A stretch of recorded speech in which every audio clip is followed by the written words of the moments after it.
평범한 어느 날, 딸의 결혼식 사진작가가 떨리는 목소리로 내게 전화를 걸어왔다. 당장 스튜디오로 와달라는 것이었다. 박선영 여사님, 결혼식 사진에서 끔찍한 걸 발견했습니다. 지금 바로 스튜디오로 와주세요. 그의 말이었다. 심장이 철렁 내려앉았다. 내 딸 인생 최고의 날을 담은 사진 속에 대체 어떤 비밀이 숨겨져 있을까?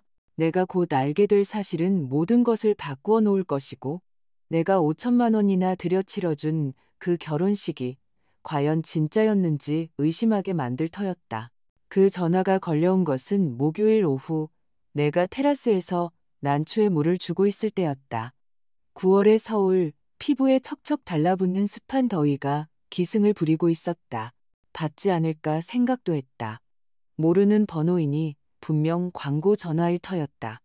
하지만 무언가에 이끌려 휴대폰을 들었다. 여보세요, 박선영 여사님. 남자의 목소리는 불안한 듯 거의 속삭임에 가까웠다. 저는 박민준입니다. 4개월 전 지민 씨 결혼식 사진을 찍었던 작가입니다. 가슴이 쿵 하고 내려앉았다. 그날의 기억이 섬광처럼 스쳐 지나갔다. 새하얀 드레스를 입고 빛나던 지민이, 그 옆에서 미소 짓던 사위 이준서, 박수를 치던 하객들, 딸에게 꿈에 그리던 결혼식을 선물해 주려고 수년간 모은 5천만 원. 네, 기억합니다. 사진에 무슨 문제라도 생겼나요? 소화기 너머로 침묵이 흘렀다.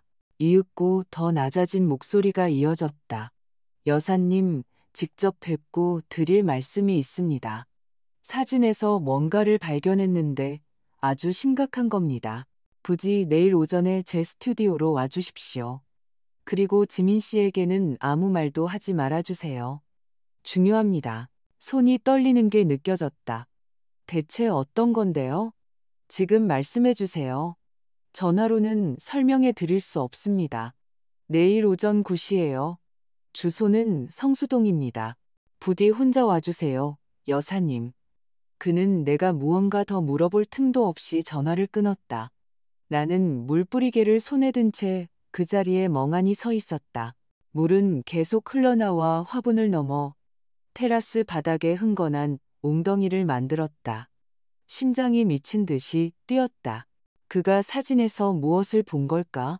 그날 남은 하루 동안 다른 일에 집중하려 했지만 불가능했다. 저녁 식사를 준비하면서도 정신은 딴 데가 있었다. 된장찌개와 제육볶음을 만들었지만 거의 입에 대지 못했다. 밤에는 지민이가 전화를 걸어왔다. 결혼 후 일주일에 3번은 꼭 하던 일이었다. 엄마, 괜찮아? 목소리가 이상해. 괜찮아, 딸. 그냥 좀 피곤해서 그래. 거짓말이 너무 쉽게 나왔다. 거긴 어때? 지민이는 부동산 회사에서 있었던 일, 아파트 주방을 리모델링할 계획, 그리고 준서 씨가 승진해서 얼마나 기뻐하는지에 대해 이야기했다. 목소리에서는 행복이 넘쳐 흘렀다. 딸의 한마디 한마디가 내 가슴에 비수처럼 꽂혔다. 내가 무언가를 숨기고 있다는 사실 때문에 사진작가가 전화로는 차마 언급할 수도 없을 만큼 심각하다고 여긴 무언가를 말이다. 전화를 끊고 거실 벽장으로 가 결혼식 앨범을 꺼냈다. 1시간이 넘게 사진 하나하나를 뚫어지게 살폈다. 케이크를 자르는 지민이와 준서, 첫 댄스, 부케 던지기, 모든 것이 완벽해 보였다. 그렇다면 박 작가는 대체 무엇을 본 것일까? 잠을 설쳤다. 혼란스러운 악몽의 새벽 동안 3번이나 깼다. 꿈속에서 준서는 사진마다 다른 얼굴을 하고 있었다. 다른 꿈에서는 지민이가 식장에서 울고 있었다. 아침 6시에 입이 바싹 마르고 속이 울렁거리는 채로 잠에서 깼다. 샤워를 하고 청바지에 파란 블라우스라는 간편한 옷차림으로 8시 반에 집을 나섰다. 박 작가의 스튜디오는 성수동의 낡은 공장을 개조한 곳 중 하나였다. 벽돌이 드러난 벽과 커다란 창문이 인상적이었다. 문 옆에는 박민준 포토그래피라는 작은 간판이 붙어 있었다. 벨을 누르기 전에 심호흡을 했다. 박 작가가 직접 나를 맞았다. 결혼식 때 기억했던 것보다 젊어 보였다. 30대 초반쯤 검은 머리에 피곤한 눈을 하고 있었다. 그 역시 잠을 잘 못 잔 듯했다. 선영 여사님, 와주셔서 감사합니다. 그는 마치 누가 엿듣기라도 할까봐 주위를 살피더니 재빨리 문을 닫았다. 안으로 들어오시죠. 우리는 좁은 복도를 지나 뒤편에 있는 방으로 들어갔다. 선반에는 사진 장비들이 가득했고 중앙 테이블에는 거대한 컴퓨터가 놓여 있었다. 박 작가는 내게 의자를 권하고는 모니터 앞에 앉았다. 제가 발견한 것을 보여드리기 전에 그가 입을 열었다. 이 전화를 드리기까지 정말 많이 고민했다는 걸 알아주셨으면 합니다. 몇 줄을 망설였지만 만약 제가 여사님 입장이라면 진실을 알고 싶을 것 같았습니다. 속이 뒤틀렸다. 어서 보여주세요. 그는 마우스를 몇 번 클릭했다. 화면에는 내가 이미 본 적 있는 결혼식 사진의 축소판들이 가득 찼다. 이윽고 그는 특정 폴더를 열었다. 이건 제가 예식 전에 준비하면서 찍은 사진들입니다. 빛을 테스트하고 장비를 조정하려고 일찍 도착했거든요. 박 작가가 사진 한 장을 열었다. 피가 얼어붙는 것 같았다. 그 사진 속에는 내가 양복을 고르는 것까지 도와줬던 사위, 준서가 있었다. 내 딸을 영원히 사랑하겠다고 맹세했던 남자.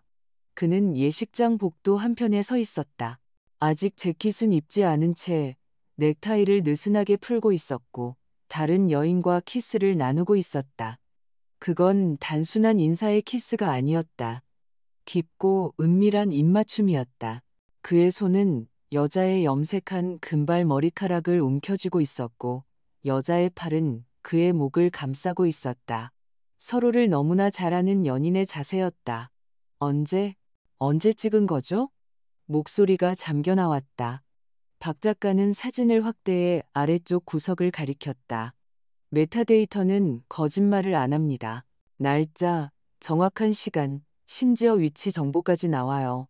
예식이 시작되기 2시간 15분 전입니다. 2시간 전이요.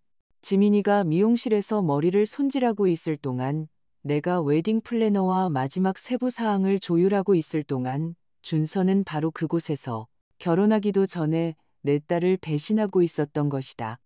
더 있습니다. 박 작가가 나지막이 말하며 다음 사진을 클릭했다. 다른 각도에서 찍은 준서와 금발 여인이 껴안고 있는 사진이었다. 이번에는 여자의 얼굴이 선명하게 보였다. 아름다운 30대 여성, 완벽한 화장을 하고 있었다. 그리고 그녀의 손가락에는 눈에 띌 수밖에 없는 결혼 반지가 끼워져 있었다. 세상이 빙빙 도는 것 같았다. 쓰러지지 않으려고 테이블 가장자리를 붙잡았다. 누구죠? 저 여자는? 겨우 물었다. 저도 모릅니다. 주신 하객 명단을 확인해 봤는데 저 여성은 없었습니다. 결혼식에 초대받지 않은 것 같아요. 박 작가는 사진 3장을 더 열었다. 모두 준서와 금발 여인이 함께 있는 모습으로 의심의 여지가 없는 자세들이었다. 우연한 만남이 아니었다. 계획적이고 계산적이며 은밀한 만남이었다.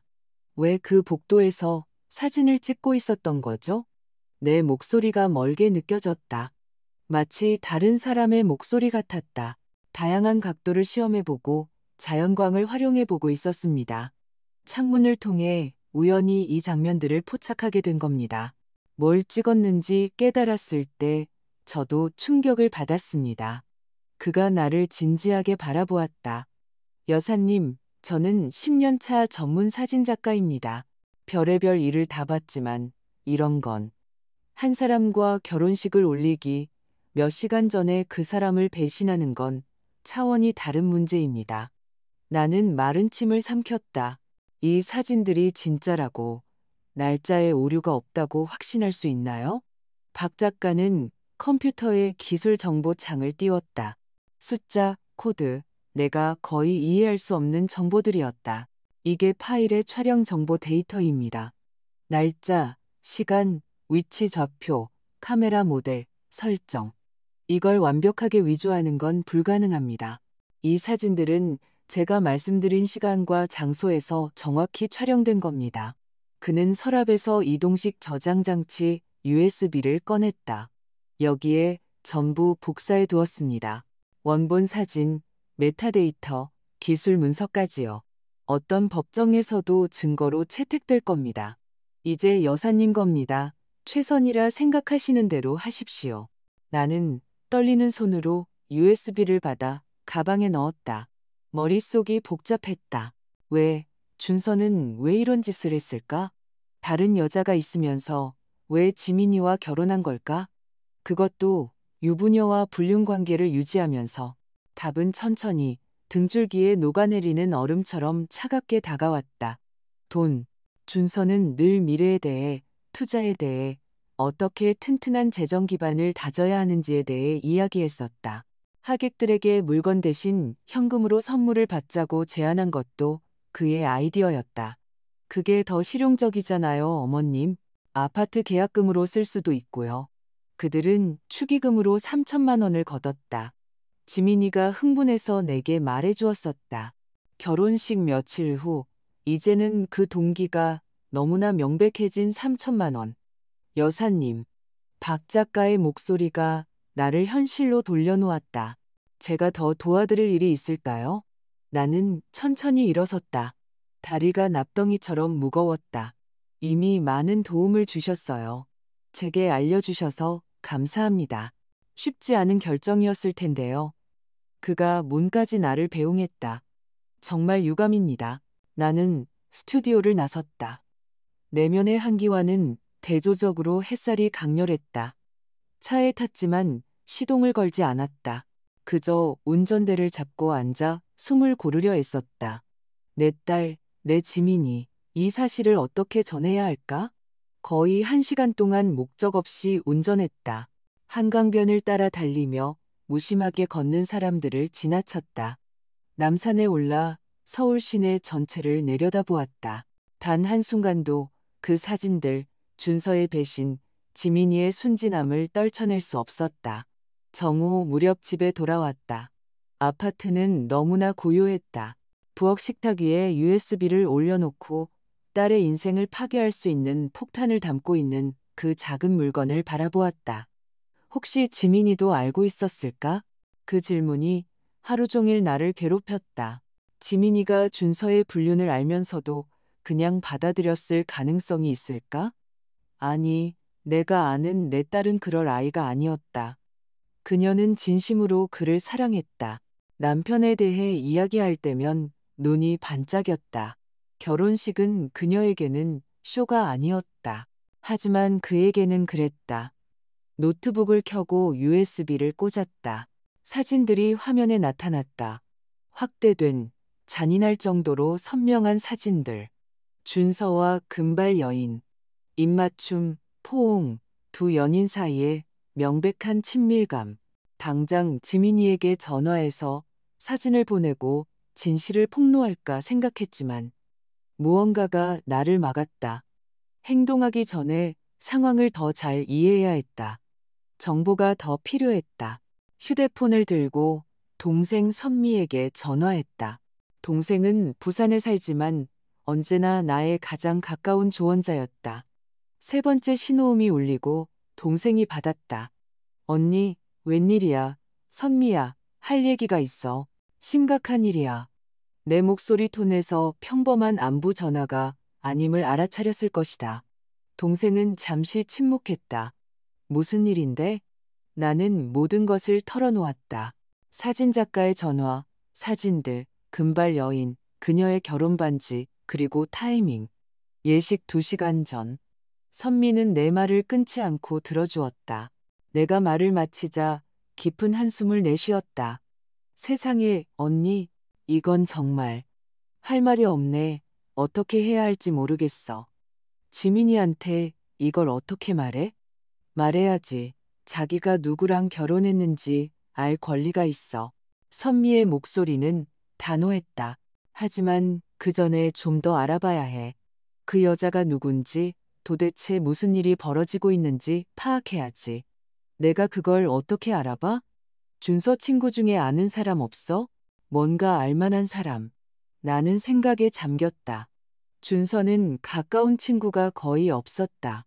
내성적이고 속을 잘 드러내지 않았다. 결혼식 하객 대부분은 지민이 쪽 가족이거나 내 지인들이었다. 그쪽에서는 홀어머니와 사촌 2명, 그리고 신랑 친구 1명이 전부였다. 최우진, 같은 엔지니어링 회사에 다니는 동료였다. 신랑 친구, 내가 말했다. 우진 씨, 준서랑 같은 회사에서 일해. 그 사람이랑 조심스럽게 얘기해봐. 뭘 아는지 알아내. 전화를 끊고 SNS에서 최우진을 검색했다. 금방 그의 프로필을 찾았다. 짧은 메시지를 보냈다. 우진 씨, 저 지민이 엄마 박선영입니다.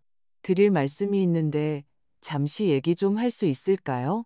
30분쯤 후에 답장이 왔다. 네, 어머님, 무슨 일 있으신가요? 다음 날 카페에서 만나자고 제안했고 그는 수락했다.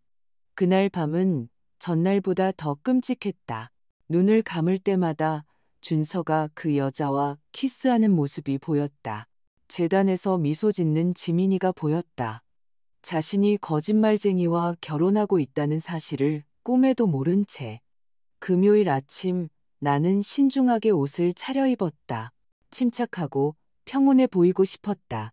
우진 씨와는 그의 사무실 근처 시내 카페에서 만났다.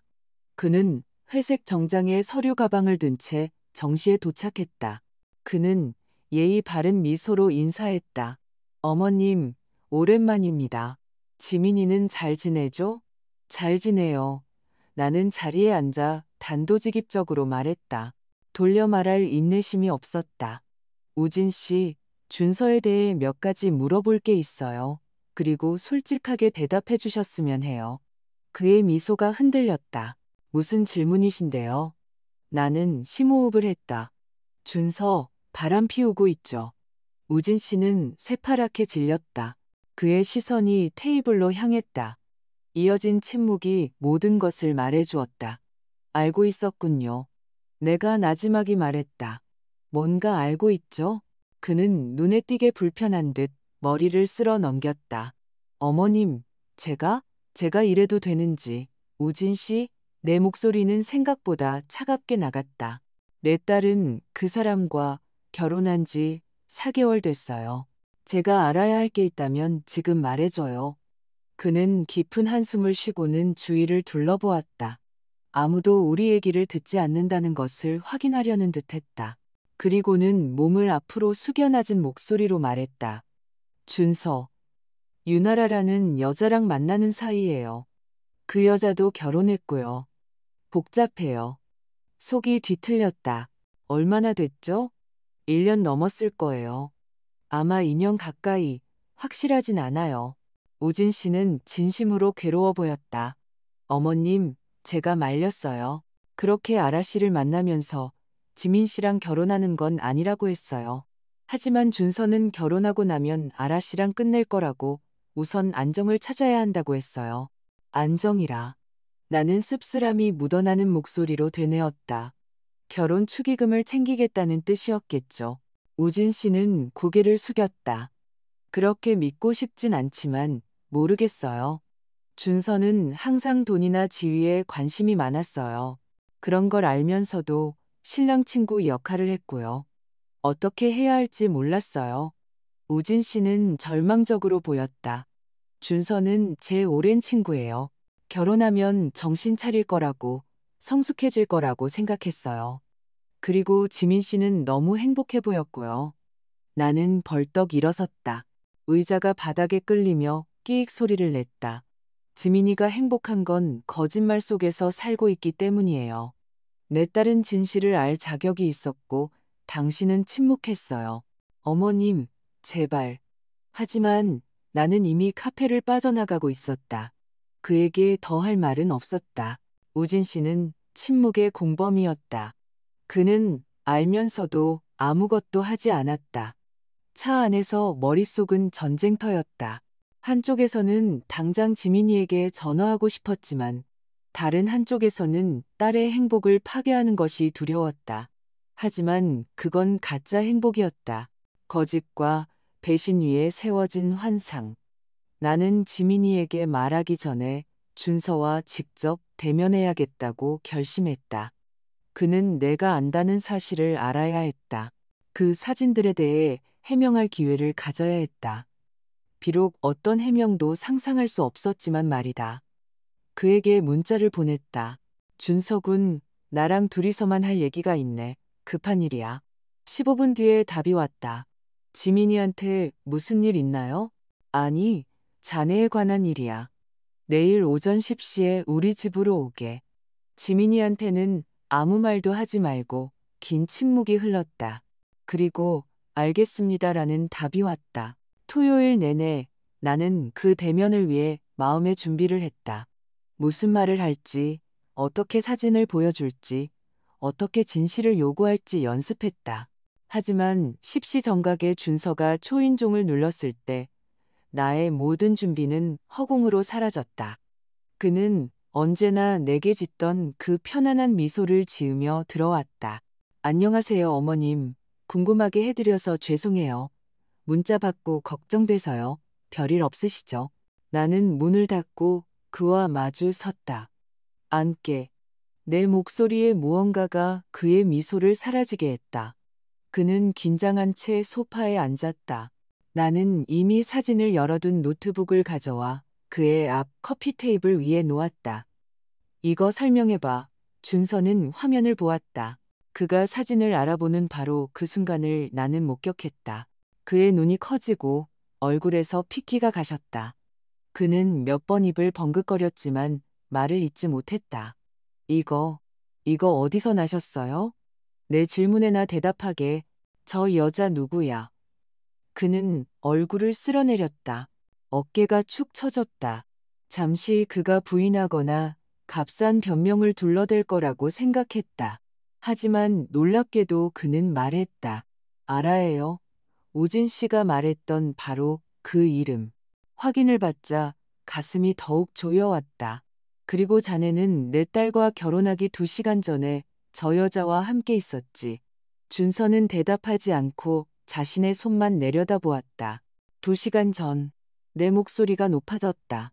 다른 여자, 그것도 유부녀와 키스를 하고는 재단으로 가서 지민이를 사랑하겠다고 맹세했어. 어떻게 그런 짓을 할 수 있지? 전 지민이를 사랑해요. 그가 나지막이 말했다. 나는 쓴웃음을 터뜨렸다. 사랑을 증명하는 방식이 참 독특하군. 마침내 그가 나를 마주 보았다. 그의 눈빛에는 이제 무언가 다른 차가운 것이 서려 있었다. 어머님은 이해 못하세요. 아라와의 관계는 복잡해요. 저는 결혼이 필요했어요. 제 인생에서 다음 단계로 나아갈 필요가 있었다고요. 지민이는 그걸 하기에 완벽한 여자예요. 안정적이고 성실하고 믿을 수 있죠. 그걸 하기에 완벽하다니. 마치 내 딸이 투자 포트폴리오의 자산이라도 되는 것처럼. 그럼 돈은? 내가 물었다. 축의금 3천만 원. 그래서 지민이랑 결혼한 건가? 준서는 부인하지 않고 시선을 피했다. 그 침묵 속에서 나는 답을 찾았다. 내 집에서 나가 분노로 떨리는 목소리로 말했다. 지금 당장. 어머님, 잠깐만요. 나가? 그는 재빨리 일어나 문으로 향했다. 하지만 나가기 전에 돌아섰다. 어떻게 하실 건데요? 처음부터 했어야 할 일을 할 거야. 지민이한테 전부 다 말할 거다. 그의 얼굴이 굳어졌다. 그럼 지민이는 무너질 거예요. 아니, 지민이를 무너뜨리고 있는 건 자네야. 난 그 파괴가 계속되는 걸 막을 뿐이다. 준서는 아무 말 없이 나갔다. 복도에서 그의 다급한 발소리가 엘리베이터 소리가 들렸다. 침묵이 돌아왔을 때 나는 소파에 주저앉았다. 내 딸에게 이걸 어떻게 말해야 할까? 준서가 떠난 후 나는 거의 1시간 동안 소파에 앉아 힘을 모으려 했었다. 노트북은 여전히 테이블 위에 있었고 그의 배신이 담긴 사진들이 화면에 떠 있었다. 나는 탁 소리를 내며 노트북을 닫았다. 지민이에게 알려야 했다. 하지만 어떻게? 세상에서 가장 사랑하는 사람의 세계를 어떻게 파괴한단 말인가? 휴대폰을 들고 딸에게 전화했다. 4번의 신호음이 울린 후 딸이 받았다. 응, 엄마. 무슨 일이야? 목소리에 담긴 명랑함이 내 심장을 찢었다. 딸, 직접 만나서 할 얘기가 있어. 지금 집으로 와줄 수 있니? 지금? 엄마, 토요일이잖아. 준서 씨랑 나가려고 했는데 중요한 일이야. 지민아, 아주 중요해. 제발. 내 목소리에 무언가가 딸을 불안하게 만들었을 것이다. 딸은 잠시 침묵했다. 괜찮은 거지? 어디 아파? 아픈 건 아니야. 하지만 너랑 단둘이 급하게 할 얘기가 있어. 알았어. 알았어. 30분 안에 갈게. 전화를 끊고 부엌으로 가 커피를 내렸다. 원두를 갈면서 손이 떨렸다. 무슨 말을 해야 할까? 이런 대화를 어떻게 시작해야 할까? 쉬운 방법은 없었다. 지민이는 20분 만에 도착했다. 딸은 언제나 시간을 잘 지켰다. 문을 두드리고 언제나 그랬듯 활기차게 들어왔다. 생기 넘치는 내 딸. 환한 미소, 하나로 묶은 머리, 청바지와 꽃무늬 블라우스 차림이었다. 엄마, 놀랐잖아. 딸이 나를 안았다. 무슨 일이야? 나는 딸을 소파로 이끌었다. 둘을 위해 커피를 따랐지만 아무도 잔에 손을 대지 않았다. 지민이는 점점 더 걱정스러운 눈으로 나를 바라보았다. 엄마, 어서 말해줘. 불안해 죽겠어. 나는 심호흡을 했다. 애둘러 말할 방법은 없었다. 지민아, 네 결혼식 사진작가가 이번 주에 나한테 연락했어. 사진에서 뭔가를 발견했대. 네가 봐야 할 게 있어. 사진에서. 뭘? 나는 노트북을 가져와 다시 사진들을 열었다. 화면을 딸 쪽으로 돌렸다. 이거. 지민이는 더 잘 보려고 몸을 숙였다. 나는 딸의 표정이 혼란해서 알아차림으로 그리고 완전한 충격으로 변하는 것을 보았다. 딸은 손으로 입을 막았다. 이건 준서 씨잖아. 그래. 예식 2시간 전에. 유나라라는 여자와 함께. 지민이는 내 손에서 노트북을 가져가 사진을 확대했다. 눈으로 모든 세부 사항을 훑었다. 입맞춤, 포옹, 명백한 친밀감. 다음 사진으로 또 다음 사진으로 넘겼다. 모든 사진을 다 본 후 딸은 마치 유리로 된 물건처럼 극도로 조심스럽게 노트북을 테이블 위에 다시 내려놓았다. 아니야, 이건 사실일 리가 없어. 사실이야, 딸. 메타데이터가 증명해. 날짜, 시간, 장소. 그리고 내가 우진 씨랑도 얘기했어. 그가 확인해줬어.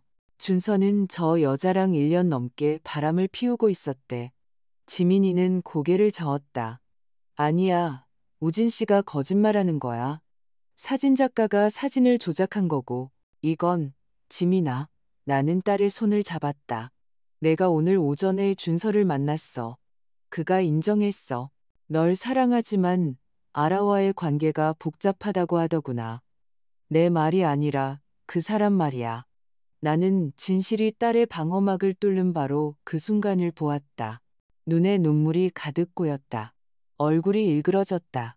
딸은 내 손을 뿌리치고 벌떡 일어섰다. 그가 알고 있었어? 나랑 결혼하기 전에 저 여자랑 같이 있었단 말이야? 그래. 그러고도 아무렇지 않게 식장에 들어왔다고? 나를 영원히 사랑하겠다고? 다 거짓말인 걸 알면서 맹세했다고? 그래. 지민이는 방안을 이리저리 서성였다. 손으로 머리를 쥐어뜯었다. 믿을 수 없어. 그가 나한테 이런 짓을 했다니 믿을 수가 없어. 그가 목소리가 갈라졌다. 마침내 눈물이 흘러내렸다. 나는 일어나 딸을 안았다. 딸은 내 품에 무너지듯 안겨 흐느꼈다. 우리는 몇 분간 그렇게 있었다. 나는 딸의 세계가 무너지는 동안 딸을 붙잡고 있었다. 왜, 엄마? 딸이 흐느끼며 물었다. 왜 그런 짓을 한 걸까? 난 그를 사랑했어. 사랑해. 난 모든 걸 잘했어. 좋은 아내였잖아. 왜 난 부족했던 걸까? 내 탓이 아니야, 딸. 그 사람 탓이지. 그가 한 잘못된 선택들 때문이야. 딸은 내게서 떨어져 손등으로 얼굴을 닦았다. 그 사람하고 얘기해야겠어. 직접 그 사람 입으로 들어야겠어. 지민아, 그래야겠어. 엄마, 이해해야겠어. 딸은 가방을 들고 내가 말릴 틈도 없이 나가버렸다. 문이 쾅 닫히는 소리. 복도를 달려가는 딸의 발소리가 들렸다. 나는 식어가는 커피와 노트북에 여전히 열려있는 사진들과 함께 홀로 남겨졌다. 내가 무슨 짓을 한 걸까? 다른 방식으로 이야기했어야 했을까? 좀 더 준비를 했어야 했을까? 하지만 이런 소식을 전하는 좋은 방법이란 없었다. 환상을 부드럽게 깨뜨릴 방법은 존재하지 않았다. 그날 남은 시간 동안 지민이는 내 전화를 받지 않았다. 답장 없는 문자만 보냈다. 밤이 되어 경찰에 신고하기 직전 마침내 답이 왔다. 나 괜찮아. 내일 얘기해. 그날 밤 잠을 거의 못 잤다. 일요일 아침 지민이가 8시에 우리 집 문 앞에 나타났다. 한숨도 못 잔 듯했다. 눈은 붉고 부어 있었고 머리는 헝클어졌으며 옷은 구겨져 있었다. 아무 말 없이 들어와 소파에 쓰러지듯 앉았다. 나는 기다렸다. 만났어. 마침내 잠긴 목소리로 말했다. 어제 오후에 사진이랑 엄마가 해준 얘기 꺼냈어. 그랬더니 전부 다 인정했어. 아라라는 여자랑 2년째 만나고 있대. 그 여자는 결혼했고 아이가 둘이라 남편을 떠날 수 없다고. 그래서 준서는 안정적인 삶을 위해 나랑 결혼하기로 결심했대. 안정적인 가정과 불륜을 동시에 그 잔인함에 할 말을 잃었다. 그리고 더 있어. 지민이가 이제 나를 똑바로 쳐다보며 말을 이었다. 결혼 축의금, 그 3천만 원. 벌써 2천만 원을 내가 존재조차 몰랐던 계좌로 이체했어. 자기랑 그 여자, 아라 명의의 공동 계좌로 피가 끓었다. 널 강도질한 거야. 나뿐만이 아니야. 축의금을 낸 모든 사람, 우리 친구들, 우리 가족들 모두를 우리 결혼식을 돈 모으는 수단으로 이용한 거야. 딸이 웃었다. 쓰라리고 부서진 소리였다. 그리고 난 그걸 알아채지 못할 만큼 멍청했지. 넌 멍청하지 않아. 넌 그를 믿었을 뿐이야. 그건 잘못이 아니야. 잘못이야. 목소리가 높아졌다. 어떻게 내가 그걸 못 봤을까? 그가 그런 사람인 줄 어떻게 몰랐을까? 내가 놓친 신호가 뭐였을까? 나는 딸의 어깨를 잡았다. 지민아, 날 봐. 이건 내 잘못이 아니야. 거짓말하기로, 배신하기로, 훔치기로 선택한 건 준서야. 그 어떤 것도 내 안에 있는 게 아니야. 딸은 다시 소파에 주저앉아 울었다. 나는 일요일 내내 딸과 함께 있었다. 우리는 이야기하고 울고 계획을 세웠다. 오후가 끝날 무렵 지민이는 결심을 굳혔다. 이혼할 거야. 그 남자를 내 인생에서 최대한 빨리 없애버리고 싶어. 전적으로 지지해. 그리고 그 돈 되찾을 거야. 어떻게? 이미 다 이체했는데. 변호사를 찾아보자. 그 이체는 결혼 축의금으로 한 거야. 우리 두 사람에게 주어진 돈이라고. 내 동의 없이 그가 마음대로 옮길 권리는 없어.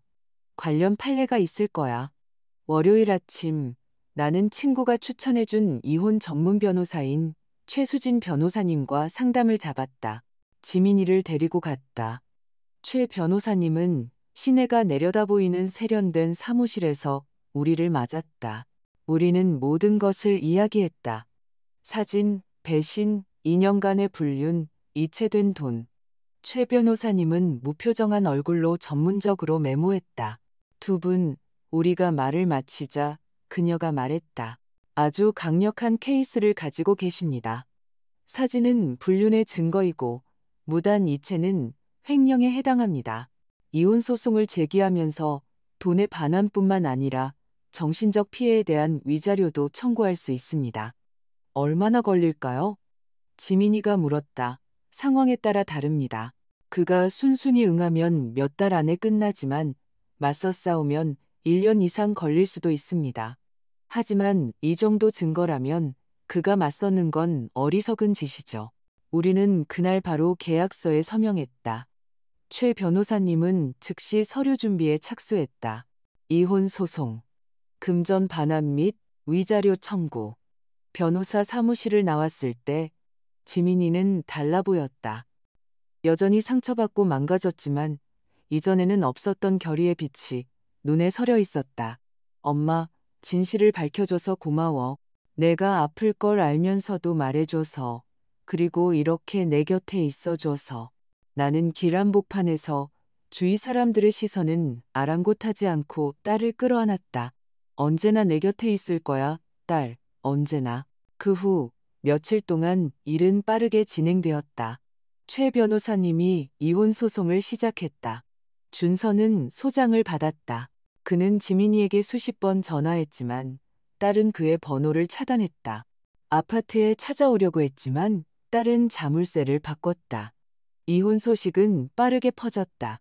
친구들이 혼란스러워하며 무슨 일이냐고 물어왔다. 지민이는 자세한 설명 없이 그냥 잘 맞지 않았다고만 말했다. 나도 누가 물으면 똑같이 대답했다. 하지만 진실은 새어나오기 마련이었다. 소송을 시작하고 2주 후 모르는 번호로 전화가 왔다. 이번에는 받았다. 여보세요, 박선영 씨. 내가 모르는 여자 목소리였다. 저는 유나라라고 합니다. 우리 얘기 좀 해야 할 것 같아요. 그 이름은 나를 놀라게 했다. 유나라, 사진 속의 금발 여인, 내전 사위의 내연녀. 순간 전화를 끊을까 생각했지만 호기심이 이겼다. 내 번호는 어떻게 알았죠? 준서 씨한테서요. 목소리가 지쳐있고 어쩌면 긴장한 듯했다. 저를 미워하시겠지만 제발 5분만 시간을 주세요. 딱 5분만요. 나는 텅 빈 거실을 둘러보았다. 지민이는 출근했고 시간은 있었다. 말하세요. 아라 씨는 소화기 너머로 한숨을 쉬었다. 우선 저는 준서 씨가 결혼식을 돈벌이 수단으로 이용하고 있다는 걸 몰랐다는 걸 알아주셨으면 해요. 지난주에 그가 이혼 소송 얘기를 하고 돈 이체 얘기를 하기 전까지는요. 듣고 소름이 끼쳤어요. 2년이나 같이 있었잖아요. 내가 쏘아붙였. 그런데 그가 다른 사람과 결혼하는 게 이상하게 느껴지지 않았나요? 네, 이상했죠. 당연히요. 하지만 그는 그래야만 한다고 했어요. 집안에서 압박이 심하다고, 그의 경력에 중요하다고, 그냥 형식적인 것일 뿐이고, 진정한 사랑은 우리 사이라고 했어요. 나는 그녀의 순진함인지 아니면 파렴치함인지 모를 말에 거의 웃을 뻔했다. 어느 쪽인지 알기 어려웠다. 그래서 믿었고요. 믿고 싶었어요. 제 결혼 생활은 이미 몇 년 전부터 엉망이었거든요. 남편과 저는 그냥 동거인일 뿐 사랑도 교감도 없었어요.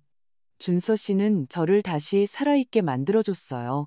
그래서 위험 신호들을 애써 외면했던 거죠. 왜 저한테 전화한 거죠? 아라 씨? 긴 침묵이 흘렀다. 제가 뭔가를 발견했기 때문이에요. 여사님과 따님이 아셔야 할 것 같아서요. 속이 조여왔다. 뭔데요? 준서 씨는 돈을 저와 공동 계좌로만 옮긴 게 아니에요. 거의 전부를 케이맨 제도의 역외 계좌로 옮겼어요. 5만 달러, 상당의 돈을요. 전부 들고 사라질 계획이에요.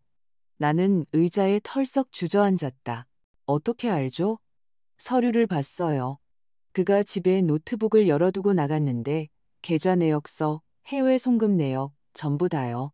그리고 제가 추궁하자 인정했어요. 이혼 후에 사라져서 다른 곳에서 새 삶을 시작할 거라고 하더군요. 왜 이걸 저한테 말하는 거죠? 당신은 그의 내연녀잖아요. 그를 보호해야 하는 거 아니에요? 그녀의 목소리가 갈라졌다. 저도 속았으니까요. 그는 그 돈이 우리 둘을 위한 거라고. 제가 이혼할 수 있게 되면 함께 새로운 삶을 꾸리기 위한 돈이라고 했어요. 하지만 진실은 그가 모든 사람에게 거짓말을 하고 있었다는 거예요. 따님에게, 저에게, 모두에게. 그리고 저는 더 이상 그의 공범이 되고 싶지 않아요. 그녀를 완전히 믿어야 할지 몰랐지만 정보는 무시하기에는 너무나 심각했다. 증거 있어요? 그 서류들 사본 같은 거? 있어요. 전부 사진 찍어뒀어요. 지금 바로 보내드릴 수 있어요. 보내세요. 몇 초 후 휴대폰이 여러 번 진동했다. 사진을 하나씩 열어보았. 은행거래 내역서, 해외 송금 확인증, 역외 계좌 개설 서류 모두 준서의 이름으로 되어 있었다. 받으셨어요? 아라 씨가 물었다. 받았어요. 지금 바로 딸의 변호사에게 전달할 겁니다. 선영 씨, 제가 한 일에 대해, 이 모든 일에 제가 관여한 부분에 대해 정말 죄송합니다. 아무것도 바뀌지 않는다는 건 알지만 그래도 알아주셨으면 해요. 저는 그가 그런 사람인 줄 몰랐어요. 사기꾼, 거짓말쟁이인 줄은 전부는 몰랐을지 몰라도 아라 씨, 당신은 당신 가족을 배신하고 있다는 건 알았고 그가 내 딸을 배신하고 있다는 것도 알았어요. 그러니 나한테서 용서를 구하지 마세요. 나는 그녀가 대답하기 전에 전화를 끊었다. 분노로 손이 떨렸다. 준서는 단순한 배신자가 아니라 범죄자였다. 그는 결혼 축의금을 들고 도망쳐 지민이를 빈털터리로 만들 계획이었다. 나는 즉시 최 변호사님에게 전화했다. 아라 씨의 전화, 역외 계좌, 내가 받은 사진들에 대해 설명했다. 지금 바로 전부 보내주세요. 최 변호사님의 목소리가 날카로워졌다. 이건 사건을 완전히 바꾸는 겁니다. 그는 재산을 은닉하고 소송을 기만하려 하고 있어요. 즉시 그의 모든 계좌에 대한 동결 조치를 요청하고 관계당국에도 통보하겠습니다. 이건 형사사건으로 번질 수 있습니다. 나는 모든 사진을 그녀의 이메일로 전달했다. 그리고 회사에 있는 지민이에게 전화했다. 엄마, 지금 통화 못해. 회의 중이야. 준서에 관한 일이야. 급해. 수화기 너머로 소음이 들렸다. 이윽고 딸이 말했다. 잠깐만. 발소리, 문 닫히는 소리가 들렸다. 무슨 일이야? 나는 아라 씨의 전화, 케이맨 제도의 돈, 사라지려는 준서의 계획에 대해 이야기했다. 지민이는 너무 오랫동안 말이 없어서 전화가 끊긴 줄 알았다. 딸, 듣고 있니? 목소리가 텅 비어 있었다. 그냥 믿을 수가 없어. 매일 새로운 거짓말의 층을 발견해. 이 남자는 대체 누구야? 내가 알던 그 사람이 아닌 건 확실해. 아무도 그를 제대로 몰랐던 거야. 그는 조종자고 사기꾼이야. 최 변호사님이 뭔가 할 수 있대? 이미 하고 있어. 계좌 동결을 요청하고 당국에 통보할 거야. 준서는 그 돈을 들고 도망가지 못할 거야. 그러길 바라.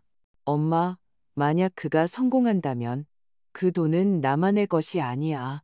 우리 친구들과 가족들이 좋은 마음으로 준 선물이야. 우리를 돕기 위해 돈을 모은 사람들인데 그는 그들 모두를 강도질한 거야. 전화를 끊고 나서 나는 지난 며칠간 일어난 모든 일을 생각하며 앉아 있었다. 사진작가의 전화부터 지금까지 나와 지민이의 삶은 송두리째 뒤집혔다. 하지만 이 모든 혼란 속에서도 좋은 점은 있었다. 진실이 밝혀졌다는 것, 준서의 정체가 드러났고 이제 역을 계절하는 증거까지 있으니 그는 그 결과에서 벗어날 수 없을 것이다. 최 변호사님은 신속하게 움직였다. 다음 날, 그녀는 준서의 국내외 모든 계좌를 동결하는 법원명령을 받아냈다. 그는 법원명령 없이는 단 한 푼도 움직일 수 없었다. 절박해진 준서는 다시 지민이에게 전화하려 했다.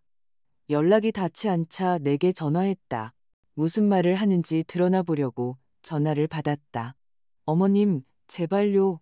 이걸 멈춰주셔야 해요. 당신들 변호사가 모든 걸 막아버렸어요. 전 생활비도 낼 수 없다고요. 2천만 원을 훔쳐서 해외로 도망치려 하기 전에 그 생각을 했어야지. 도망치려던 거 아니에요. 누가 그런 말을 해요? 아라 씨가 했지. 당신이 헤어지자고 해서 거짓말하는 거라고 하더군. 난 증거가 있어. 준서, 군. 계좌 내역서, 사진, 역외 계좌 서류 사진, 전부 다. 수화기 너머로 침묵이 흘렀다. 이윽고 어머님은 이해 못하세요. 전 그 돈이 필요했어요. 빚이 많다고요. 절박했어요. 그래서 내 딸을 이용했구나. 사랑하는 척하고 배신하고 훔칠 걸 알면서 결혼했지. 전부 빚 때문이었나? 전 지민이를 진심으로 하지만 준서군. 하지만 돈을 더 원했나, 아라씨를, 아니면 자기 자신을? 그는 전화를 끊었다. 일주일 동안 그에게서 더 이상 소식이 없었지만 최 변호사님에게는 있었다. 그는 변호사를 통해 협상을 시도했다. 지민이가 위자료 청구를 포기하는 대가로 돈의 일부를 돌려주겠다는 것이었다. 최 변호사님은 거절했다. 우리는 모든 것을 돌려받고 싶었고 정의를 원했다. 우리가 가진 증거들, 배신의 사진, 계좌 내역서, 무단 이체 기록으로 지민이의 소송은 철옹성 같았다. 준서의 변호사도 그것을 알고 있었다. 이혼 소송을 시작한 지 3주 후 그들은 합의안을 제시했다. 준서는 축의금 3천만 원 전액과 위자료 1천만 원을 반환하겠다. 이혼은 합의 이혼으로 진행하고 다시는 지민이에게 연락하지 않겠다는 서약서에 서명하겠다는 것이었다. 최 변호사님이 제안을 논의하기 위해 우리에게 전화했다. 좋은 조건입니다. 모든 돈을 돌려받고 상당한 보상금까지 받으면서 몇 달 혹은 몇 년씩 이 일을 끌지 않고 빨리 해결할 수 있습니다. 우리가 전화를 받았을 때 지민이는 내 옆에 있었다. 나는 딸을 바라보았다. 넌 어떻게 생각해, 딸? 딸은 입술을 깨물며 생각에 잠겼다. 이 합의로 그가 잘못을 인정하는 셈이 되나요? 암묵적으로는 그렇습니다. 최 변호사님이 대답했. 돈을 반환하고 위자료를 지불함으로써 그가 잘못 행동했다는 것을 인정하는 거죠. 그럼 받아들일게요. 이 일을 끝내고 싶어요. 그 사람을 내 인생에서 완전히 지워버리고 싶어요. 우리는 다음 주에 합의서에 서명했다. 준서는 4천만 원을 한 번에 이체했다. 지민이는 자신의 계좌에 돈이 들어온 것을 보고 몇 주 만에 처음으로 미소를 지었다. 끝났어. 딸이 말했다. 드디어 끝났어. 하지만 나는 그게 끝이 아니라는 것을 알았다. 돈은 돌아왔다. 이혼도 순조롭게 진행되고 있었다. 하지만 준서가 지민이에게 남긴 상처, 그녀의 신뢰에 관계를 믿는 능력에 남긴 상처는 치유되는데 훨씬 더 오랜 시간이 걸릴 터였다. 이혼은 2달 후에 확정되었다. 지민이는 공식적으로 자유의 몸이 되었지만 자유롭다고 해서 치유된 것은 아니었다. 딸은 잠시 나와 함께 살기로 했다. 아파트에 혼자 있을 수 없다고 구석구석이 준서를, 그들이 세웠던 계획들을, 그들이 함께 만들어갈 것이라 생각했던 삶을 떠올리게 한다고 했다. 그곳을 세를 주고 옷까지, 책, 개인 소지품 등 꼭 필요한 것만 가져왔다. 처음에는 힘들었다. 지민이는 많이 울었다. 방에서 나오지 않는 날도 있었고 분노에 차잠에서 깨어 물건을 부수고 준서가 모든 것을 망쳤다고 소리치는 날도 있었다. 나는 딸이 감정을 쏟아내도록 내버려 두었다. 그것은 치유 과정의 일부였다. 조금씩 위기는 잦아들었다. 지민이는 다시 일에 흥미를 보이기 시작했다. 친구들과도 다시 만나기 시작했다. 심리 상담을 받았는데 큰 도움이 되었다. 상담사는 딸이 준서의 배신뿐만 아니라 정교한 사기의 피해자였다는 사실을 받아들이도록 도와주었다. 내 잘못이 아니야. 딸이 자책할 때마다 나는 반복해서 말했다. 너는 진심으로 사랑했고 정직했어. 거짓말하기로 선택한 건 그 사람이야. 이혼 후 3달이 지난 어느 목요일 오후 내가 저녁을 준비하던 부엌으로 지민이가 들어왔다. 휴대폰을 들고 있었는데 얼굴이 창백했다. 엄마, 이거 봤어? 딸이 화면을 보여주었다. 인스타그램 게시물이었다. 사진에는 준서가 사진 속 금발 여인 아라씨와 나란히 서서 웃고 있었다. 두 사람은 해변에서 껴안고 있었고 새로운 시작과 진정한 사랑에 대한 글이 달려 있었다. 그 여자한테 돌아갔네. 지민이가 떨리는 목소리로 말했다. 결국 그 여자가 나한테 전화하고 그에 대한 증거를 넘겨준 뒤에도 돌아갔어. 나는 사진을 보았다. 준서는 좀 더 마르고 아마도 스트레스를 받은 듯 보였지만 웃고 있었다. 후회도 죄책감도 없이 마치 아무 일도 없었다는 듯이 그냥 앞으로 나아가고 있었다. 서로에게 딱 맞는 사람들이네. 내가 말했다. 두 명의 조종적인 거짓말쟁이가 완벽하게 만났어. 하지만 화가 나 엄마. 그는 내 인생을 망쳐놓고 저렇게 아무 일 없다는 듯이 행복해하고 있잖아. 정의가 어디에 있는 거야? 나는 두 손으로 딸의 얼굴을 감쌌다. 정의는 딸, 네가 자유로워졌다는 거야. 평생 너를 불행하게 만들 남자에게서 자유로워졌어. 너를 진정으로 아껴줄 사람을 만날 수 있게 자유로워졌어. 그게 바로 정의야. 지민이는 나를 안았고 우리는 한동안 그렇게 있었다. 딸이 떨어져 나가 눈을 닫고 미소를 지었다. 작고 여전히 연약하지만 진짜 미소였다. 엄마 말이 맞아. 나는 탈출했어. 그는 이제 아라씨의 문제야. 그날 밤 지민이는 자신의 SNS에서 준서의 사진을 모두 지웠다. 모든 플랫폼에서 그와 아라씨를 차단했다. 상징적으로 그 장을 닫고 있었다. 그 후 몇 달 동안 긍정적인 변화가 있었다. 지민이는 직장에서 승진했, 요가를 시작했다. 새로운 친구들을 사귀었다. 천천히 하나씩 딸은 자신의 삶을 재건하고 있었다. 나 역시 변했다. 이 모든 경험은 나 자신에 대해 몰랐던 것들을 가르쳐 주었다. 나는 내가 상상했던 것보다 더 강하다는 것, 무너지지 않고 어려운 상황에 맞설 수 있다는 것, 어떤 대가를 치르더라도 딸을 보호하는 것이 나의 최우선 순위라는 것을 배웠다. 또한 지민이와 더 가까운 관계를 맺게 되었다. 이전에는 피상적인 대화를 나누는 모녀였다. 일, 날씨, 요리법 같은 것들. 이제 우리는 두려움, 꿈, 좌절, 희망과 같은 진짜 것들에 대해 이야기했다.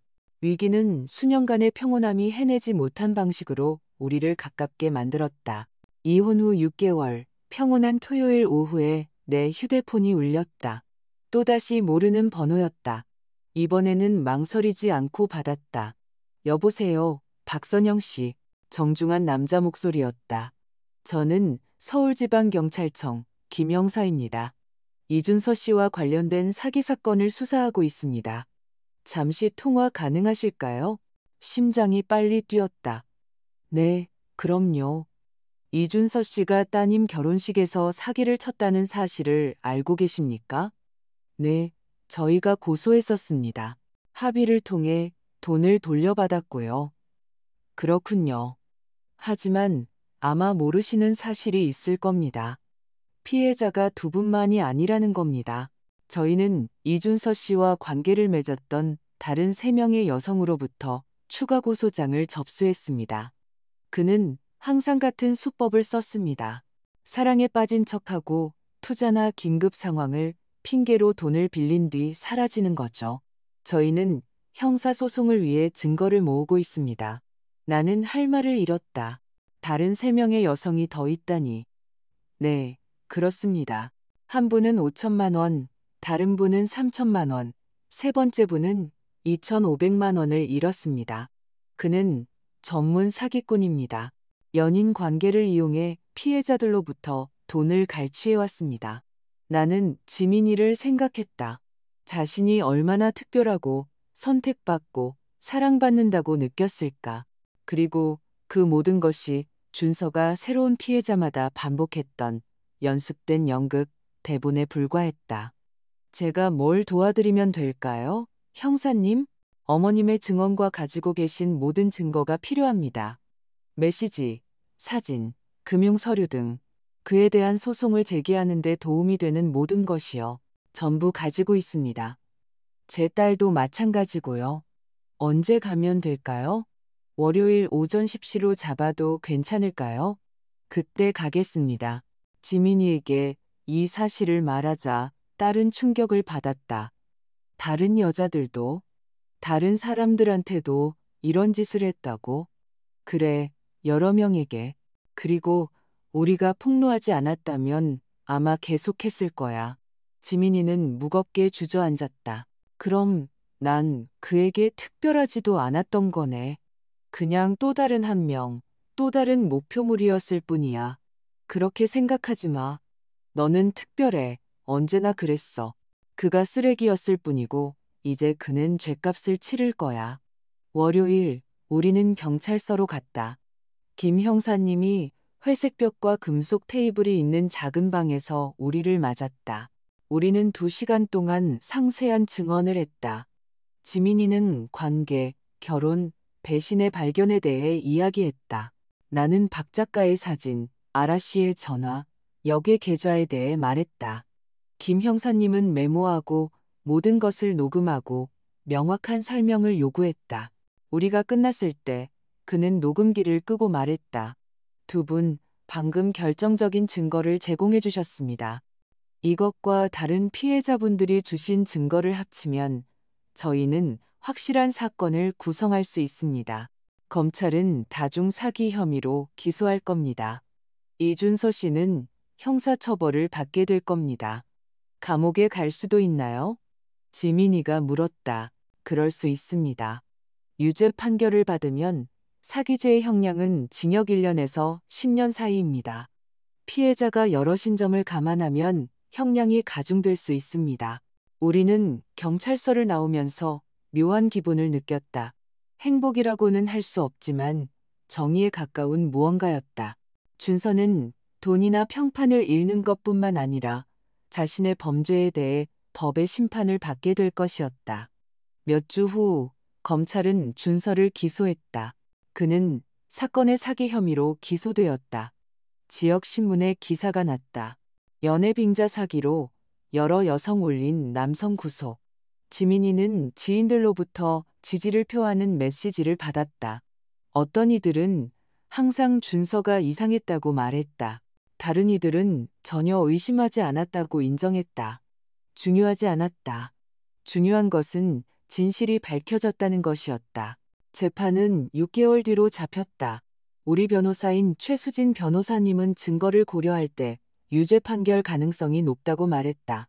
신고하신 건 잘한 일입니다. 그녀가 말했다.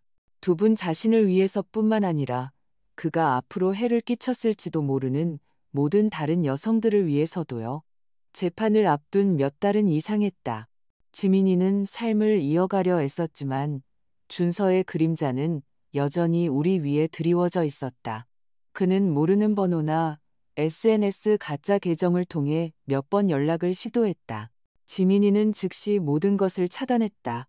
한 번은 우리 아파트 문 앞에 나타났다. 경비 아저씨가 전화해서 글을 올려보내도 되냐고 물었다. 나는 단호히 거절하고 그가 가지 않으면 경찰을 부르라고 요청했다. 그는 떠났다. 하지만 그 작은 침입은 며칠 동안 우리를 불안하게 만들었다. 그는 절대 멈추지 않을 거야. 지민이가 좌절하며 물었다. 체포되면 멈출 거야. 멈추게 될 거야. 나는 정의가 실현될 것이라는 믿음을 굳게 지켰다. 나를 위해, 지민이를 위해, 준서가 속인 모든 다른 여성들을 위해 그렇게 믿어야 했다. 그동안 나는 다른 피해자 2명을 만났다. 김 형사님이 대화가 치료에 도움이 될 수 있을 거라며 우리를 연결해 주었다. 그중 한 명인 미연 씨는 52세였고 평생 모은 3천만 원을 잃었다. 준서는 데이팅 앱에서 그녀를 만나 몇 달 동안 구애했고 보장된 투자라며 돈을 빌린 뒤 사라졌다. 다른 한 명인 지수 씨는 38세였다. 아파트를 사기 위해 모아둔 2,500만 원을 잃었다. 준서는 똑같은 이야기를 사용했다. 투자, 빠른 수익, 절호의 기회. 그녀는 다시는 그 돈을 보지 못했다. 우리는 시내의 한 카페에서 만났다. 처음에는 긴장감이 흘렀다. 서로 모르는 세 여성이 사기꾼의 길에서 마주쳤다는 불행으로만 뭉쳤다. 하지만 조금씩 대화가 흘렀다. 그는 나를 특별하게 느끼게 만들었어요. 미연 씨가 마시지도 않는 커피를 저으며 말했다. 몇 년을 혼자 지낸 후에 드디어 누군가를 만났다고 생각했죠. 제가 너무 바보 같았어요. 바보가 아니에요. 내가 말했다. 인간적이었던 거죠. 믿었고 사랑했어요. 그건 잘못이 아니에요. 지수 씨도 동의했다. 그는 설득력이 있었어요. 무슨 말을 해야 할지, 어떻게 행동해야 할지 정확히 알았죠. 모든 것에 대한 답을 가지고 있었어요. 제가 의심하기 시작하자 제가 그를 믿지 않는 것에 대해 죄책감을 느끼게 만들었어요. 지민이는 조용히 듣고 있었다. 마침내 입을 열었다. 나는 그와 결혼했어요. 서약을 했죠. 평생을 그와 함께할 거라고 생각했어요. 그리고 모든 것이 거짓말이었죠. 미연 씨가 지민이의 손을 잡았다. 하지만 당신은 살아남았어요. 우리 모두 살아남았고, 이제 그는 죗값을 치를 거예요.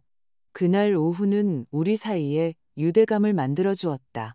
우리는 번호를 교환하고 단체 채팅방을 만들었다. 우리는 뜻밖의 친구가 되었다. 고통으로, 하지만 또한 힘으로 뭉쳤다. 우리 각자는 무언가를 잃었다. 돈, 시간, 신뢰. 하지만 무언가를 얻기도 했다. 우리가 혼자가 아니라는 확신. 마침내 재판날이 왔다. 7월의 쌀쌀한 화요일이었다. 나, 지민이, 미연 씨, 지수 씨는 함께 법원에 도착했다. 최 변호사님이 그곳에서 무엇을 예상해야 할지 알려주고 있었다. 검사님은 확실한 증거를 가지고 있습니다. 필요하면 증언하게 될 겁니다. 피고 측 변호사가 여러분을 깎아내리려 할 테지만 침착하게 진실만 말하세요. 그것만 하면 됩니다. 우리는 법정으로 들어갔다. 상상했던 것보다 작았다. 나무 벤치줄, 판사석, 양측을 위한 테이블. 준서는 이미 변호사 옆에 앉아 있었다. 우리를 보자 그의 얼굴이 창백해졌다. 지민이가 그를 본 것은 배신을 추궁했던 그날 이후 처음이었다. 나는 옆에서 딸이 긴장하는 것을 느꼈다. 딸의 손을 잡았다. 넌 할 수 있어. 내가 속삭였다. 판사가 들어오고 모두 일어섰다. 60대쯤의 회색 머리, 엄격한 표정의 남자였다. 그가 의사봉을 두드리자 재판이 시작되었다. 검사는 사건을 설명하고 기소 내용을 읽었다. 사건의 사기죄, 재산은닉, 준서의 수법을 설명했다. 여성을 만나 마음을 얻고 신뢰를 쌓은 뒤 돈을 요구하고 사라지거나 지민이의 경우처럼 결혼을 자금 조달 수단으로 이용하는 것. 피고 측 변호사는 모든 것이 오해였으며 준서가 돈을 빌린 것은 맞지만 갚을 의도가 있었다고 주장했다. 지민이와의 결혼은 사랑에 기반한 합법적인 것이었으며 이후의 문제들이 범죄를 구성하지는 않는다고 했다. 약한 시도였다. 준서에 대한 증거는 압도적이었다. 미연 씨가 먼저 증언대에 섰다. 그녀는 확고한 목소리로 자신의 이야기를 하며 준서의 모든 거짓말과 조종을 상세히 설명했다. 피고 측 변호사는 그녀가 돈을 빌려준 것이 아니라 자발적으로 준 것이라고 암시하려 했다. 미연 씨는 흔들리지 않았다. 그는 3개월 후에 이자와 함께 갚겠다고 했습니다. 그것을 증명하는 메시지들이 있습니다. 선물이 아니라 대출이었고 그는 갚을 의도가 전혀 없었습니다. 다음은 지수 씨였다. 그녀의 이야기도 비슷했다. 준서는 똑같은 수법, 똑같은 변명을 사용했다. 그에게 대본, 패턴이 있다는 것이 명백해졌다. 그리고 지민이의 차례였다. 딸은 일어나 증인석으로 걸어갔다. 처음에는 목소리가 떨렸지만 말하면서 힘을 얻었다. 준서를 만난 것, 연애, 약혼, 5천만 원이 든 결혼식, 3천만 원의 축의금, 그리고 예식 2시간 전에 찍힌 배신 사진의 발견에 대해 이야기했다. 그는 저를 사랑하지 않았어요. 지민이가 준서를 똑바로 쳐다보며 말했다. 저는 목적을 위한 수단이었어요. 여기에 있는 다른 여성들처럼 돈을 얻기 위한 방법이었죠. 그는 제 감정과 신뢰를 이용했고 제 인생에서 가장 중요한 날을 사기극으로 만들었어요. 준서의 변호사는 배신이 범죄 의도를 증명하지는 않는다고 반박하려 했다. 검사는 다른 피해자들과의 행동 패턴과 결합된 역의 계좌로의 무단 이체가 명백히 사전 계획과 고의를 증명한다고 상기시키며 개입했다. 나는 증언대에 서지 않았지만 최 변호사님이 박 작가가 찍은 사진과 함께 내 진술서를 제출했다. 판사는 모든 것을 신중하게 검토했다. 증언 후에 최종 변론이 이어졌다. 검사는 준서를 연애 관계를 이용해 금융 범죄를 저지르는 취약한 여성을 노리는 포식자로 묘사하며 날카롭게 공격했다. 피고 측 변호사는 재정적 어려움, 가족의 압박에 대해 이야기하며 준서를 인간적으로 묘사하려 했지만 증거더미 앞에서 공허하게 들렸다. 판사는 15일 후에 선고를 내리겠다고 발표했다. 그가 의사봉을 두드리자 재판이 끝났다. 법원 밖에서 4명의 피해자와 최 변호사님이 모였다. 우리는 지쳤지만 또한 안도했다. 우리는 우리 몫을 다했다. 이제 기다리는 일만 남았다. 선고가 어떻게 나올 것 같아요? 지수 씨가 물었다. 우리가 가진 증거를 볼 때 유죄가 아니면 놀랄 일이죠. 최 변호사님이 대답했다. 하지만 확실히는 알 수 없어요. 판사들은 예측 불가능하니까요. 지민이는 법원 건물을 바라보며 말이 없었다. 그냥 끝났으면 좋겠어. 그가 나에게서 멀리 떨어져 있었으면 좋겠어. 더 이상 아무에게도 이런 짓을 못하게 됐으면 좋겠어. 끝날 거야. 내가 약속했다. 곧. 기다리는 15일은 고통스러웠다. 매일 아침 선고를 생각하며 깼다. 매일 밤 시나리오를 상상하며 잠자리에 들었다. 준서가 어떤 법적 기술로 무죄를 선고받는 것, 가벼운 형을 선고받는 것, 도망치는 것. 마음이 쉬지 않았다. 지민이는 일상을 유지하려 애썼지만 나는 그녀의 눈에서 불안을 보았다. 최 변호사님의 전화를 기다리며 강박적으로 휴대폰을 확인했다. 몇 킬로그램이 빠졌다. 다시 잠들기 어려워했다. 만약 유죄 선고를 받지 않으면 어떡해. 어느 날 밤 부엌에서 차를 마시며 딸이 물었다. 판사가 그의 이야기를 믿으면 어떡해. 그런 일은 없을 거야. 내가 말을 끊었다. 증거는 명백해. 행동 패턴은 기록되어 있어. 똑같은 이야기를 하는 4명의 여성이 있어. 그는 죗값을 치를 거야. 딸, 치러야만 해. 13일째 되는 날 최 변호사님이 전화했다. 선고가 내일 오후 2시에 나옵니다. 참석하시겠어요? 네. 나는 망설임 없이 대답했다. 갈게요. 그날 밤 거의 잠을 못 잤다. 침대에서 뒤척이며 천장을 바라보고 기도했다. 나는 그다지 종교적이지 않지만 그 순간에는 신이든 우주든 존재하는 어떤 힘에게든 정의를 실현해달라고 빌었다. 다음 날 아침 지민이가 일찍 내 방으로 들어왔다. 엄마, 무서워. 나는 침대에 앉아 팔을 벌렸다. 딸은 와서 어릴 때 악몽을 꿨을 때처럼 내 옆에 누웠다. 우리는 몇 분간 말없이 그렇게 있었다. 오늘 무슨 일이 일어나든 내가 마침내 말했다. 너는 이미 이겼어. 너는 살아남았고 너 자신을 재건했어. 그 어느 때보다 강해졌어. 선고는 그냥 세부사항일 뿐이야. 세부사항처럼 느껴지지 않아. 알아. 하지만 그래. 내 인생은 더 이상 그에게 달려있지 않으니까. 너는 자유로워. 그건 아무도 너에게서 뺏어갈 수 없어. 우리는 신중하게 옷을 차려입었다. 지민이는 남색 정장을 입었다. 나는 흰 블라우스에 검은 바지를 입었다. 우리는 존중받을 만하고 진지하게 보이고 싶었다. 판사가 우리가 정의를 받을 자격이 있는 품위 있는 사람이라는 것을 보길 원했다. 미연 씨와 지수 씨가 법원문 앞에서 우리를 만났다. 그들도 우리만큼이나 긴장했다. 최 변호사님이 몇 분 후에 도착했다. 서류 가방을 들고 자신감 있는 자세였다. 준비되셨나요? 우리는 함께 들어갔다. 법정은 더 붐볐다. 이번에는 기자들이 몇몇 벤치를 차지하고 있었다. 사건은 지역 언론의 주목을 받았다. 일부 언론이 그를 사랑의 사기꾼이라고 부르기도 했다. 준서는 다시 그곳에 있었지만 달라 보였다. 더 마르고 면도하지 않은 수염, 퀭한 눈. 재판 이후 몇 달은 그에게 친절하지 않았던 모양이다. 판사가 들어왔다. 모두 일어섰다.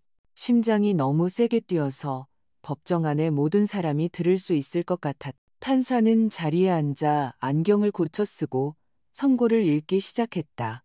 그의 목소리는 단조롭고 기술적이었다. 법 조항을 읽고 판례를 인용했다. 나는 단어들을 거의 처리할 수 없었다. 그저 판결만을 기다렸다. 그리고 결정적인 순간이 왔다. 제출된 증거들, 즉 4명의 피해자들의 일관된 증언, 사기성, 송금에 대한 서류 증거, 그리고 명백한 범죄 행동 패턴을 고려하여 본 법정은 피고 이준서가 사건의 사기죄를 저질렀다고 판단합니다. 나는 지민이의 손을 잡았다. 딸은 내 손을 다시 꽉 잡았다. 판사는 계속했다. 사건의 중대성, 피해자들에게 끼친 손해, 그리고 명백한 사전 계획을 고려하여 피고에게 징역 6년을 선고하며 피해자들에게 끼친 물질적, 정신적 손해에 대한 배상을 명한다. 6년. 그는 정말로 감옥에 갈 것이었다. 준서의 변호사가 아마도 항소하거나 형량 감형을 요청하려고 발언을 시도했지만 판사가 의사봉을 두드렸다. 재판을 마친다. 피고는 즉시 구금될 것이다. 2명의 법원 경위가 준서에게 다가갔다. 나는 현실이 그를 덮치는 순간을 보았다. 눈은 커지고 얼굴은 창백해지고 손은 떨렸다. 그는 마지막으로 지민이를 보았다. 후회가 아니라 절망처럼 보이는 무언가였다. 지민이는 무표정한 얼굴로 그를 마주보았다. 아무 말도 하지 않고 경위들이 그의 손목에 수갑을 채우고 그를 법정 밖으로 데리고 나가는 것을 지켜볼 뿐이었다. 그의 뒤로 문이 닫혔을 때 공기 중에 무언가 변했다. 마치 보이지 않는 무게가 거친 것 같았다. 나는 몇 시간 만에 처음으로 깊은 숨을 내쉬었다. 끝났습니다. 최 변호사님이 웃으며 말했다. 해내셨어요. 미연 씨가 울기 시작했다. 지수 씨가 그녀를 안았다. 지민이는 준서가 나갔던 문을 바라보며 서 있었다. 딸, 내가 어깨를 건드렸다. 딸이 나를 향해 돌아섰다. 눈에 눈물이 고여 있었지만 다른 무언가도 있었다. 안도, 평화. 정말 끝났어, 엄마. 드디어 끝났어. 우리는 오후에 강한 햇살 아래 법원을 나왔다. 기자들이 우리를 둘러싸고 질문을 던졌다. 최 변호사님이 짧게 성명을 발표하겠다며 정중하게 그들을 물리쳤다. 지민이가 앞으로 나섰다. 다른 여성들이 정의를 찾는 것이 가능하다는 것을 알았으면 좋겠어요. 살아남는 것이 가능해요. 준서 같은 남자들은 우리의 침묵, 우리의 수치심에 기댑니다. 하지만 우리가 말하고 신고하고 서로를 지지할 때 그들은 힘을 잃습니다. 짧지만 강력한 성명이었다. 기자들은 모든 것을 받아 적었다. 몇몇 카메라가 촬영했다. 그 후 4명의 피해자, 이제는 생존자들이 길가에서 원을 그리며 서로를 안았다. 나이와 사연이 다른 여성들이 트라우마로, 하지만 또한 힘으로 뭉쳤다. 고마워요. 미연 씨가 말했다. 신고해줘서, 포기하지 않아줘서, 우리에게도 똑같이 할 용기를 줘서요. 저희가 감사하죠. 지민이가 대답했다. 혼자였다면 아마 해내지 못했을 거예요. 하지만 함께여서 우리는 막을 수 없었어요. 우리는 연락을 유지하고 서로를 지지하겠다는 약속과 함께 헤어졌고 그 약속들을 지킬 것이었다. 우리가 만든 단체 채팅방은 계속 활성화될 것이었다. 가끔 커피를 마시기 위해 만날 것이었다. 우리는 뜻밖이지만 진정한 자매였다. 집으로 가는 길에 지민이는 말이 없었다. 나는 딸이 모든 것을 처리할 공간을 주며 조용히 운전했다. 아파트에 주차했을 때 딸이 마침내 입을 열었다. 엄마, 고마워. 뭐가? 나를 믿어줘서, 보호해줘서, 내가 아플 걸 알면서도 진실을 밝혀줘서, 이 끔찍한 여정의 모든 단계에서 내 곁에 있어줘서. 목소리가 갈라졌다. 엄마 없었으면 어떻게 했을지 모르겠어. 나는 딸의 얼굴을 잡았다. 너는 내 딸이야. 나는 언제나 너를 위해 싸울 거야. 언제나. 그날 밤 지민이는 몇 달 만에 처음으로 악몽 없이 집에서 잠을 잤다. 나 역시 그랬다. 선고 후 석 달이 지났다. 삶은 다시 평범한 일상으로 돌아왔다. 혹은 이 모든 일이 지난 후 가능한 한 평범하게 지민이는 셀을 놓았던 아파트로 돌아가지 않기로 결정했다. 그곳을 팔고 준서에게서 받은 위자료와 합쳐서 새 아파트를 샀다. 더 작고 더 아늑하며 딸이 항상 원했던 동네에 있었다. 완전한 재시작이었다. 딸은 열쇠를 받은 날 아파트를 보러 나를 초대했다. 도시가 내려다 보이는 작은 건물의 4층이었다. 방 2개, 넓은 거실, 현대적인 부엌. 소박하지만 딸에게는 완벽했다. 어때, 엄마? 아름답네. 정말 너다운 곳이야. 딸이 미소 지었다. 내가 아주 오랫동안 보지 못했던 진정한 미소였다. 내 거야. 오직 내 것. 나쁜 기억도 거짓말도 없이 오직 내 것. 나는 딸이 꾸미는 것을 도왔다. 함께 가구를 고르고 벽에 걸 그림을, 테라스에 놓을 식물을 골랐다. 각 물건은 독립과 재건의 선언이었다. 지민이는 직업적으로도 변화를 주었다. 다니던 부동산 회사에 다른 지점으로 정근을 신청했다. 다른 동네였다. 준서를 떠올리게 하는 모든 것. 그들이 함께 가던 장소들을 포함해 거리를 두고 싶어 했다. 나로 말하자면 나는 내가 가진 줄 몰랐던 힘을 발견했다. 몇 달 동안 나는 지민이의 기둥이었다. 강한 사람, 흔들리지 않는 사람. 하지만 모든 것이 진정되고 딸이 안전하고 앞으로 나아가고 있을 때 나 역시 이 경험으로 상처를 입었다는 것을 깨달았다. 사진의 발견, 준서와의 대면, 재판 과정, 모든 것이 내가 인정했던 것보다 더 나에게 영향을 미쳤다. 나도 심리 상담을 시작했다. 내가 느꼈던 분노, 이런 일이 다시 일어날까봐 두려웠던 공포, 준서가 어떤 사람인지 미리 알아채지 못했다는 비이성적인 죄책감을 처리할 필요가 있었다. 내 상담사, 김지연 선생님은 내가 다르게 할 수 있었던 것은 아무것도 없었다는 것을 이해하게 도와주었다. 준서는 경험 많은 조종자였습니다. 그는 모든 사람을 속였어요. 어머님이나 따님의 실수가 아니었어요. 두 분은 누구나 했을 법한 일을 하신 겁니다. 그녀가 말했다. 믿었고, 사랑했고, 그리고 진실을 발견했을 때 행동했죠. 정의를 찾았어요. 그것은 엄청난 용기를 필요로 합니다. 상담은 도움이 되었다. 잠을 더 잘 자기 시작했고, 죄책감을 덜 느꼈으며, 어떤 사람들은 그냥 나쁘고, 우리가 그것을 예측하거나 예방하기 위해 할 수 있는 것은 아무것도 없다는 것을 받아들이기 시작했다. 선고 후 5개월이 지난 어느 토요일 오후, 지민이가 예고 없이 우리 집에 나타났다. 표정이 달랐다. 긴장했지만 또한 들떠 있었다. 엄마, 할 얘기가 있어. 심장이 쿵 내려앉았다. 무슨 일이야? 무슨 일 있었어? 아니, 나쁜 일 아니야. 그냥. 누구를 만났어. 나는 천천히 앉았다. 누구라니, 남자? 이름은 다니엘이야. 나랑 같은 회사에서 일하는데 다른 부서야. 몇 주 전부터 얘기하기 시작했어. 저녁 식사에 초대하길래 수락했어. 나의 첫 반응은 두려움이었다. 지민이가 다시 상처받을까봐 두려웠다. 그 다니엘이라는 사람이 또 다른 준서일까봐 두려웠다. 하지만 딸의 얼굴, 눈의 반짝임, 수줍은 미소를 보고 중요한 것을 보았다. 희망. 마음에 드니? 아직 알기엔 일러. 하지만 친절하고 존중해주고 아무것도 서두르지 않아. 그리고 엄마. 내가 완벽하게 신원조사를 했어. 딸이 반쯤 부끄러워하며 웃었다. 인터넷에서 이름 검색해보고 SNS 확인해보고 몇 년 동안 그를 아는 동료들과 얘기도 나눠봤어. 더 조심스러워지는 법을 배웠거든. 잘했네. 너 자신을 보호하는 거잖아. 하지만 평생 두려움 속에서 살고 싶지도 않아. 준서가 내게서 신뢰하고 다시 사랑할 수 있는 능력을 훔쳐가게 하고 싶지 않아. 딸이 내 손을 잡았다.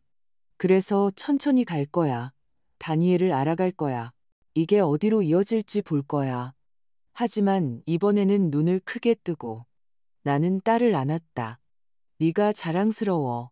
네가 어떻게 회복했는지, 지혜와 용기로 내 삶을 어떻게 재건하고 있는지 최고에게서 배웠는 걸. 딸이 웃으며 말했다. 다니엘과의 저녁 식사는 이루어졌고 그 후 또 다른 식사가 이어졌다. 지민이는 그들에 대해 내게 이야기했다. 깊은 대화, 웃음, 진정한 교감. 딸은 행복했지만 조심스러웠다. 완전히 자신을 내어주지 않았다. 건강한 경계를 유지했다. 나는 2달 후에 다니엘을 만났다. 지민이의 초대로 우리 아파트에 저녁 식사를 하러 왔다. 키가 크고 안경을 썼으며 친근한 미소를 지닌 남자였다. 건설 엔지니어로 일했다. 3년 전에 이혼했고 아이는 없었다. 그는 진심으로 지민이에게 관심이 있는 듯했다. 그녀에 대해 질문하고 주의 깊게 듣고 저녁 식사 내내 나는 그들을 관찰했다. 그가 그녀를 존중하며 바라보는 방식, 그녀가 말을 마칠 때까지 기다렸다가 대답하는 방식, 그녀를 정복하거나 통제할 대상이 아닌 동등한 존재로 대하는 방식. 그는 준서와는 전혀 달랐다. 그가 떠난 후 지민이는 설거지를 돕기 위해 남았다. 그래서 어땠어? 좋은 사람 같아 보이네. 하지만 시간은 지나봐야 알겠지. 알아. 나 천천히 가고 있어. 첫 번째 위험 신호가 보이면 바로 떠나기로 나 자신과 약속했어. 다시는 위험 신호를 무시하지 않을 거야. 현명하구나. 딸은 손을 닫고 나를 안았다. 엄마, 내가 뭘 깨달았는지 알아? 준서는 나를 파괴할 수 없었어. 그는 시도했지만 실패했어. 나는 여기 있어. 살아있고 강하고 다시 사랑할 수 있어. 그건 내가 이겼다는 뜻이야. 눈에 눈물이 고였다. 틀림없이 이겼어. 네가 이겼어. 오늘 사진작가의 그 운명적인 전화가 있은 지 1년 후 나는 우리가 걸어온 길을 되돌아본다. 고통스러웠고 어려웠다. 지민이가 회복하지 못할 거라고 생각했던 순간들이 있었다. 나 자신이 모든 것을 폭로한 것이 옳은 일이었는지 의심했던 순간들도 있었다. 하지만 우리는 해냈고 그럴 만한 가치가 있었다. 준서는 형을 살고 있다. 최 변호사님을 통해 그가 항소심에서 감형을 시도했지만 기각되었다는 소식을 들었다. 그는 앞으로 몇 년 동안 감옥에 있을 것이고 출소하면 그를 영원히 따라다닐 정과 기록을 갖게 될 것이다. 아라 씨는 미연 씨를 통해 들었는데 이혼했다고 한다. 사건이 폭로되면서 그녀의 결혼 생활도 파괴되었다. 어떤 면에서는 시적인 정의였다. 우리로 말하자면 나, 지민이, 미연 씨, 지수 씨는 앞으로 나아가고 있다. 더 현명하고 더 조심스러워졌지만 부서지지는 않았다. 지민이와 다니엘은 계속 만나고 있다. 관계는 존중과 정직함 속에서 천천히 발전하고 있다. 딸은 여전히 상담을 받고 힘든 날도 있지만 점점 드물어지고 있다. 나는 내 일상으로 돌아왔다. 재무 컨설턴트로 일한다. 준서가 사기꾼인 줄 몰랐다는 걸 생각하면 아이러니하다. 하지만 아마 바로 그 이유 때문에 이제 나는 다른 사람들이 사기 신호를 식별하도록 돕는다. 또한 연애 사기 피해자를 지원하는 비영리 단체에서 자원봉사를 하게 되었다. 내 이야기, 우리의 이야기를 이용해 다른 여성들이 신고하고 정의를 찾을 힘을 얻도록 돕는다. 가끔 사진작가가 전화하지 않았더라면 어떻게 됐을까 생각해 본다. 박 작가가 그 사진들을 지우고 그냥 넘어갔더라면 지민이는 결국 배신을 알게 됐을까? 아니면 속고 조종당하며 가짜 결혼 생활 속에서 몇 년을 살았을까? 알 길은 없지만 나는 매일 그가 내게 진실을 말해준 용기에 감사한다. 진실은 아무리 고통스러워도 편안한 거짓말보다 항상 더 낫기 때문이다. 오늘 이 글을 쓰는 동안 지민이는 자기 아파트에서 다니엘과의 저녁 식사를 위해 집을 꾸미고 있다. 아까 전화해서 요리법 조언을 구했다. 우리는 전화로 함께 웃었다. 진심에서 우러나오고 자유롭고 행복한 딸의 웃음소리는 내 귀에 음악과 같았다. 우리는 살아남았다. 그 이상으로 우리는 번성했다. 그리고 이 모든 것에서 내가 배운 교훈이 있다면 그것은 계곡이 아무리 어두워도 항상 반대편으로 가는 길이 있다는 것이다. 때로는 그 길을 찾기 위해 도움이 필요하다. 때로는 다른 사람들의 용기가 있어야 우리 자신의 용기를 낼 수 있다. 하지만 그 길은 존재하고 우리는 그 길을 찾았다. 자, 이 이야기가 마음에 드셨다면 구독을 누르고 어떤 부분이 가장 충격적이었는지 댓글로 알려주세요.